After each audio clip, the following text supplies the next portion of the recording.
Good morning friends, তোমরা সবাই কেমন আছো? আশা করি ভালো আছো, সুস্থ আছো। আমিও ভালো আছি। আজকে আবার একটি নতুন ব্লগে তোমাদের সবাইকে স্বাগত জানাচ্ছি। আই হোপ ব্লগটি ভালো লাগবে। সকালবেলায় উঠেছি, দেখো খুব বৃষ্টি হচ্ছে, আর একদম সকাল সকাল উঠেছি। আর গাছগুলো কি সুন্দর ফুল ফুটেছে, আর ওই গাছটাতে অনেক কুড়ি এসছে, জানি না কবে ফুল ফুটবে। তো সব যদি ফুলগুলো একসাথে ফুটে না, খুব সুন্দর লাগবে। তোমাদেরকে আগের ভিডিওতেও দেখেছি ওই গাছে ফুল কীরকম হয়। তো সকালবেলা বৃষ্টি পড়ছে, আর ঘুমটা ঠিক 6টা নাগাদ ভেঙে গেল। তো আর ঘুমালাম না, ভাবলাম এখন শুয়ে পড়লে 7টা 8টা বেজে যাবে। তো উঠেই তোমাদেরকে একটু ভিউটা দেখালাম। তারপরে এই যে একটু ফ্রেশ হয়ে নেব, নিজে ফ্রেশ ট্রেশ হয়ে তারপরে কাজ বাজে আসবো। তো আমার হাজব্যান্ড এখনও শুয়ে আছে, তার উঠতে দেরি হবে। সচরাচর আমি ওই 6:30 নাগাদ ঘুম থেকে উঠি। তো আজকে 6টার সময় খুব ঠান্ডা লাগছে হঠাৎ, তো ফ্যানটা তখন বন্ধ করলাম, দিয়ে বাইরে বেরিয়ে দেখছি না প্রচুর বৃষ্টি পড়ছে। আর অন্য সময় তো প্রচুর গরম, তো তার জন্য ফ্যানটা পুরো ফুল স্পিডে দেওয়া ছিল। এবারে হঠাৎ করে ঠান্ডা লাগছে কেন, বাইরে বেরিয়ে দেখছি প্রচুর ওয়েদার খুব হয়ে গেছে, খারাপ হয়ে গেছে, প্রচুর বৃষ্টি হয়েছে। আর আমাদের এপাশে পুরো জল একদম মাটির ঘরের লেভেলে চলে এসছে। তো যাই হোক, ফ্রেশ ট্রেশ হয়ে নিলাম। তারপরে এই যে বাসন কয়েকটা ছিল, রাত্রে কিছু বাসন ধুয়ে রেখেছিলাম, আর কিছু বাসন ধোয়া হয়নি। সেগুলো যেরকম এই যে ভাতের হাঁড়িটা, আর তার সাথে হচ্ছে এই যে চা করা হয়েছিল সসপ্যানটা। মেয়েদের না অনেক চাপ, নিজের ফ্যামিলির জন্য ভাবতে হয়, নিজের বাবা মার জন্য ভাবতে হয়, আবার শ্বশুর শাশুড়ির জন্যও ভাবতে হয়। কিন্তু একটা মেয়ের বাবা মাকে কোনো ছেলে কখনো নিজের বাবা মার চোখে দেখতে পারে না। কিন্তু মেয়েটাকে দেখো অন্যের বাড়ি গিয়ে তার ছেলের বাবা মাকে নিজের বাবা মায়ের মতো করে ভাবতে হয়। না ভাবলে মেয়েটার মানসিকতা খারাপ, অনেক কিছুই মানুষ বলে থাকে। কিন্তু আমার একটা কোশ্চেন হচ্ছে, একটা মেয়ে যদি পারে একটা ছেলের বাবা মাকে নিজের বাবা মার মতো করে যত্ন আত্তি করতে, বা বিপদ আপদের সময়ে দাঁড়াতে, তাহলে একটা ছেলেরও তো উচিত যে তার মেয়েটার বাবা মার পাশে অসময়ে দাঁড়ানো। কিন্তু কি বলবো বলো, এই জিনিসগুলো এখন হয়েই আসছে। একটা আগেকার সেই রীতি হয়েই গেছে যে একটা মেয়ে সে বিয়ে হয়ে যেখানে যাবে সেটাই তার ঘর, সেখানে তার শ্বশুর শাশুড়ি মা বাবা তাকেই সেবা যত্ন করতে হবে, আর নিজের বাবা মাকে করা যাবে না। আর দেখবে কখনো কারো বাড়িতে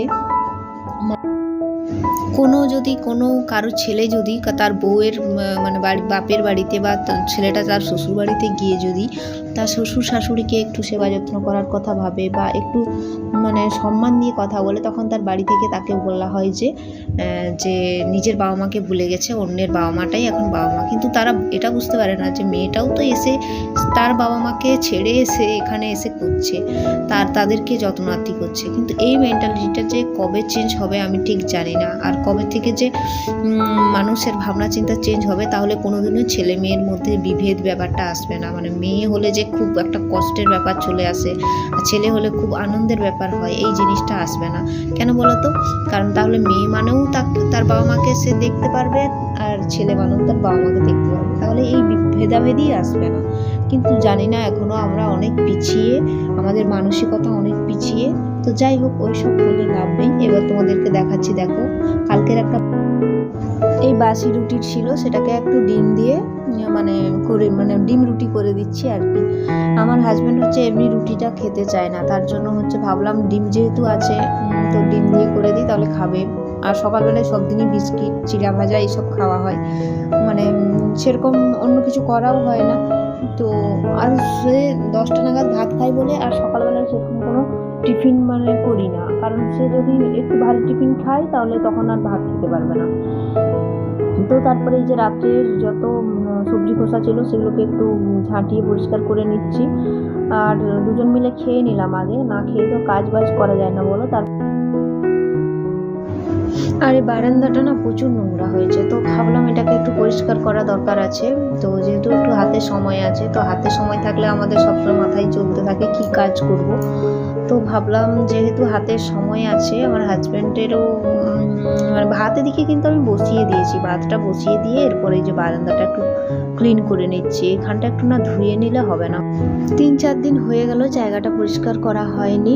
তো মনে ভাবছিলাম করব, আজ করব কাল করব। সত্যি কথা বলতে 2-3 দিন খুব গরম ছিল, এত গরম ছিল কোনো রকম কোনো কাজ করার মতো মানসিকতা ছিল না। তো ভাবলাম যে আজকেই করে নিই। আজকে ওয়েদারটাও ভালো, তাড়াতাড়ি ঘুমটাও ভেঙে গেছে, আর আজকে রান্নাটাও সেরকম খুব খুব বেশি করব না। আমার হাজব্যান্ডকে বললাম যে কী রান্না করবো, তো সে বললো ঝিঙে আছে, ঝিঙে আলু পোস্ত করে দাও আর ডিমের ঝোল। তো ভাবলাম ঠিক আছে, দুটোই তো তরকারি, তো তাড়াতাড়ি হয়ে যাবে। তো তোমাদের সাথে কথা বলে বলে দেখো বারান্দাটা ধুয়ে দিচ্ছি। আর আজকে খুব এনার্জি মনে হচ্ছে, জানো তো কেন বলো তো? গরম নেই, কিন্তু এই জায়গাটা এত পরিমাণে গরম হয়ে যায় না, মানে এখন সকাল 7টা বাজে, কাজবাজ করে খেয়ে দিয়ে এসে তো কাজটা করছি, তো সকাল 7টার সময় পুরো রোদ বেরিয়ে যায়, একদম ঘাম শুরু হয়।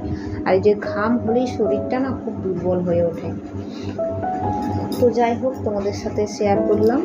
আর এই যে দেখো জায়গাটা খুব সুন্দর করে ধুয়ে নিচ্ছি, ধুয়ে এরপরে হচ্ছে রান্না বান্নার কাজে আসবো। আর রান্নায় কী থাকবে সেটা তো তোমাদেরকে বলেই দিলাম। তো তোমরা কারা কারা আমার ভিডিওটা দেখছো অবশ্য কমেন্টে একটু জানিয়ে দিও, আর যদি ভালো লাগে একটা লাইক করে দিও। তো দেখো কীভাবে রান্না বান্না করছি। এদিকে ভাত কিন্তু আমি বসিয়ে দিয়েছি, প্রথমে ঝিঙে আলু পোস্তটা করে নেবো, তারপরে ডিমের ঝোল করবো। আর ডিমটা কিন্তু আলাদা করে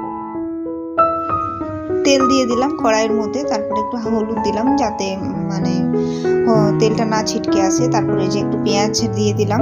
আর পেঁয়াজ দিয়ে রান্না করলে দেখবে টেস্টটা একটু অন্যরকম হয়। তো পেঁয়াজ দিয়ে এরপরে ঝিঙে আলুটা দিয়ে দেব। আর ঝিঙে আলুটা খুব সুন্দর করে ভাজবো যাতে ঝিঙে থেকে সব জল বেরিয়ে আসে। আর খুব সুন্দর ভাজা হলে তারপরে কিন্তু পোস্তটা দেব। আর আমি পোস্ত, পেঁয়াজ আর লঙ্কা একসাথে বেটেছি। তো লঙ্কাটা বাটা দিলে ভালো, যারা কাঁচা লঙ্কার ঝাল খাবে কাঁচা লঙ্কা, আর শুকনো লঙ্কা হলে শুকনো লঙ্কা। তো এই যে খুব সুন্দর করে ভেজে নিচ্ছি, আর খুব সুন্দর টেস্ট হয়েছিল কিন্তু, জানো তোমরা এভাবে করে খেতে পারো। আর ভাতটা ওদিকে হচ্ছে, এখনো হয়নি। তারপরে যে বাটা মশলাটা দিয়ে দিলাম, আর একটু রঙের জন্য দিলাম কাশ্মীরি লঙ্কা গুঁড়ো। তো কালারটা নয়তো সাদা দেখাবে, মানে হলুদ দেখাবে, খুব একটা ভালো লাগবে না। তো তারপরে যে পোস্ত ধোয়া যে জলটা সেটা দিয়ে দিলাম। আর এটা মাখা মাখা হয়ে গেলেই নামিয়ে দেবো। আর আমি কিন্তু একটু চিনিও দিই, কারণ স্বাদ বুঝে চিনি দিলে সেটার কিন্তু টেস্ট একটু ভালো আসে। তো বেশি না, খুব অল্প পরিমাণে, তোমরা যদি না দাও নাও দিতে পারো। তো খুব সুন্দর মানে হয়েছিল। তারপরে যে ডিমের ঝোলটা রান্না করব, ডিমের ঝোল বলতে মাখা মাখা। তো এই যে মশলাটা সব বেটে রেখেছিলাম, মশলাই বলতে টমেটো, আদা, রসুন, পেঁয়াজ সব ছিল, কাঁচা লঙ্কা সব একসাথে পেস্ট করে নিয়েছি, মানে যাতে কম সময়ে তাড়াতাড়ি রান্না হয়। তো তারপরে যে একটু পেস্টটা করে নিচ্ছি, করে এরপর খুব সুন্দর করে মশলাটা কষিয়ে নেব। এখানে হলুদ দেব আর লঙ্কা গুঁড়ো দেবো। লঙ্কা গুঁড়ো বলতে কাশ্মীরি লঙ্কা গুঁড়ো, কালারের জন্য। তো এটা খুব সুন্দর করে কষিয়ে নিয়ে এরপর হচ্ছে এটা রান্নাটা করবো। আর ডিম আগেই সেদ্ধ করে নিয়েছি, সেদ্ধ করে ছাড়িয়ে নিয়েছি, আর ভেজে নিয়েছি। কিন্তু ডিম আর আলুটা আমি ভেজে নিয়েছি, সেটা তোমাদের সাথে শেয়ার করিনি। আর ভাতটা দেখো কখন থেকে হচ্ছে, তো হচ্ছেই, এখনো হয়নি। মানে এত চালটা এত সময় লাগাচ্ছে যে বলার নেই।